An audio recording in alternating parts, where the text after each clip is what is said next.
Friend, तो आज हम आपको कक्षा 12 हिंदी में पढ़ाएंगे, जिसमें हम आपको जीवन परिचय के बारे में बताएंगे। जो जीवन परिचय होते हैं दोनों लगाकर 10 नंबर के आते हैं। मतलब इन जीवन परिचयों से आपके 10 नंबर क्लियर हो जाते हैं, जो कि पेपर के लिए बहुत ही ज़्यादा महत्वपूर्ण है। जैसे कि लेखक परिचय अलग होते हैं और कवि परिचय अलग होते हैं। मतलब लेखक परिचय भी 5 नंबर में आते हैं और कवि परिचय भी 5 नंबर में आते हैं, तो दोनों को मिलाकर 10 नंबर हो जाते हैं। तो वो 10 नंबर आपके लिए बहुत ही ज़्यादा महत्वपूर्ण हैं। जैसे कि मैं आपको यहाँ पर लेखक परिचय में बता रही हूँ। लेखक परिचय में आपको 3 याद करने पड़ेंगे और कवि परिचय में भी 3 याद करने पड़ेंगे। अगर आपने 6 जीवन परिचय याद कर लिए तो आपके 10 नंबर क्लियर हो जाएंगे।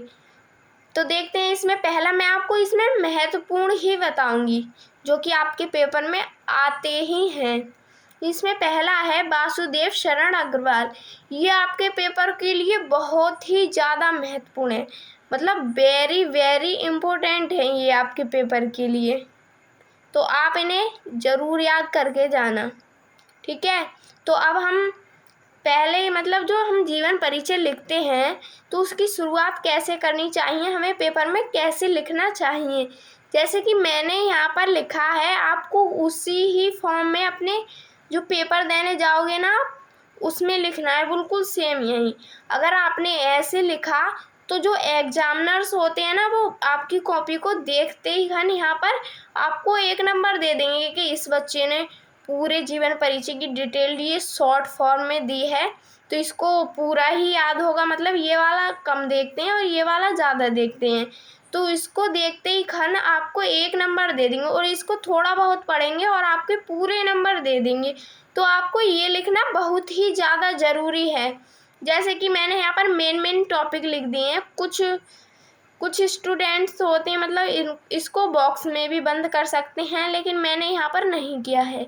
तो ये इसमें आपका मन है, आप चाहो तो कर सकते हो।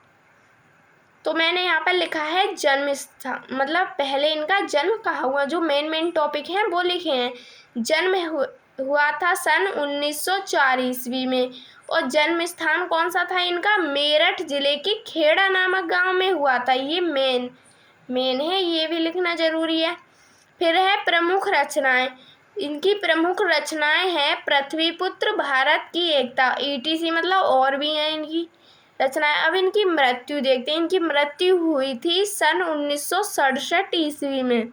कितनी, 67 ईस्वी में हुई थी इनकी मृत्यु। अब चलते हैं इनकी जीवन परिचय पर। इनका जीवन परिचय क्या है, तो इस पर दिया गया है डॉक्टर वासुदेव शरण अग्रवाल का जन्म सन 1904। मतलब जो मेन चीज़ है ना, उसे भी हमें ब्लैक पेन से ही लिखना पड़ेगा। सन 1904 ईस्वी में मेरठ जिले के खेड़ा नामक गांव में हुआ था।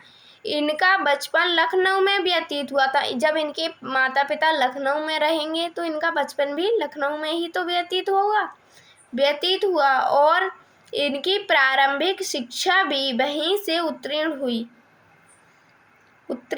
इन्होंने काशी हिंदू विश्वविद्यालय से MA, जो काशी हिंदू विश्वविद्यालय है उससे क्या किया था, MA की परीक्षा उत्तीर्ण की थी। तथा अग्रवाल जी ने पाली, संस्कृत एवं अंग्रेजी भाषाओं तथा भारतीय संस्कृति और पुरातत्व का गहन अध्ययन किया। मतलब जो अंग्रेजी और संस्कृति भाषाएं उनका भी गहन अध्ययन प्राप्त किया और उच्च कोटि के अध्यक्ष बने। मतलब इनका अध्ययन करके और उच्च कोटि के क्या बन गए, अध्यक्ष बन गए। ये काशी हिंदू विश्वविद्यालय के भारतीय महाविश्वविद्यालय में पुरातत्व एवं प्राचीन इतिहास विभाग के अध्यक्ष रहे। इनकी मृत्यु सन 1967 ईस्वी में हो गई।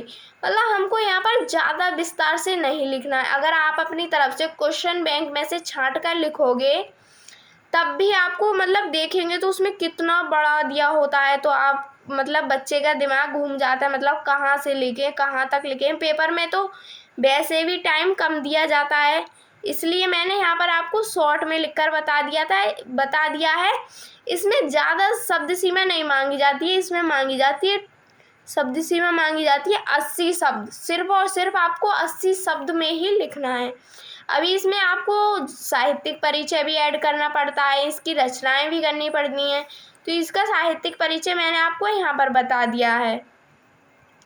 ये देखो, ये है यहाँ पर इसका साहित्यिक परिचय। इसके जो साहित्यिक परिचय होता है उसमें जो लेखक है या फिर कवि है उनके ही बारे में बताया जाता है, मतलब उनके बारे में जो मेन बात है वो बताया जाता है, मतलब उन्होंने क्या किया था, विद्वान थे या फिर कौन सा ग्रंथ लिखा था, बस उसी के बारे में ही बताया जाता है। तो इसके साहित्यिक परिचय में लिखा गया है, डॉक्टर वासुदेव शरण अग्रवाल जी ने हमारे भारत को उसकी भारतीय संस्कृति की वैज्ञानिक प्रयोगशाला की दृष्टि से सामने लाने की इच्छा प्रकट की। इन्होंने एक विद्वान टीचर एवं साहित्यिक ग्रंथों के कुशल संपादक के रूप में भी सम्मानित किया गया। इन हिंदी साहित्य के इतिहास, इनकी विचारधारा या फिर विचारशीलता, जो वो विचार करते थे, और मौलिकता पर हमेशा यादगार रहेगी। मतलब जो कवि हैं लेखक हैं डॉक्टर वासुदेव शरण अग्रवाल, उनकी जो विचारधारा थी, मतलब जैसे वो विचार करते थे, मतलब कोई अच्छा सा ही तो विचार करते होंगे, और उनकी मौलिकता, जो मौलिक अधिकार होते हैं उनको क्या होती है, हमेशा यादगार रहेगी जो उन्होंने किया था। अब इनकी रचना है, मतलब जो कुछ महत्वपूर्ण रचनाएं होती हैं वो भी आपको लिखनी है। मतलब आपसे जो 1 या फिर 2 नंबर के क्वेश्चन आते हैं ना पेपर में, उसमें आपसे पूछ लिया जाता है कि वासुदेव शरण अग्रवाल जी की रचनाएं क्या हैं, उनकी रचनाएं लिखिए। तो इनकी रचनाएं यहाँ पर मैंने लिख दी हैं। पृथ्वीपुत्र, भारत की एकता, कल्पवृक्ष, कला और संस्कृति, और इसकी है मातृभूमि, और इसकी और भी है, लेकिन हमें यहाँ पर ज़्यादा नहीं लिखनी है, क्योंकि अगर हमने यहाँ पर ज़्यादा लिखा फिर हमारा एग्ज़ाम में टाइम चला जाएगा। इस वजह से हमें यहाँ पर जितना शॉर्ट हो सके, मतलब जितना छोटे रूप में हम लिख सकें उतने ही छोटे रूप में हमें लिखना है। जैसे कि मैंने यहाँ पर आपको कितने छोटे रूप में लिखकर बताया है, आपको इससे याद करने में ज़्यादा दिक्कत नहीं होगी। ये बहुत ही आसान भाषा में है, मैंने यहाँ पर बैठकर छांटाई से लिखा है क्वेश्चन बैंक में से। उम्मीद है आपको ये समझ में आ गया होगा। तो कल से हम आपको जो दूसरे लेखक हैं उनका जीवन परिचय बताएंगे, फिर उनके बाद एक और जीवन परिचय बताएंगे, फिर आपके 5 नंबर क्लियर हो जाएंगे। फिर हम चलेंगे कवि परिचय में। ये क्या चल रहे हैं, लेखक परिचय। अब अगली वीडियो बनाएंगे, वो किसके बारे में बनाएंगे, कवि परिचय के बारे में। पहले हम इसके तीन जो हैं लेखक, उनको कवर कर लेते हैं, मतलब उनका जीवन परिचय याद कर लेते हैं। तो उम्मीद है आपको ये अच्छा लगा होगा। अगर अच्छा लगे तो हमारे चैनल को लाइक और सब्सक्राइब ज़रूर कर देना। Thank you.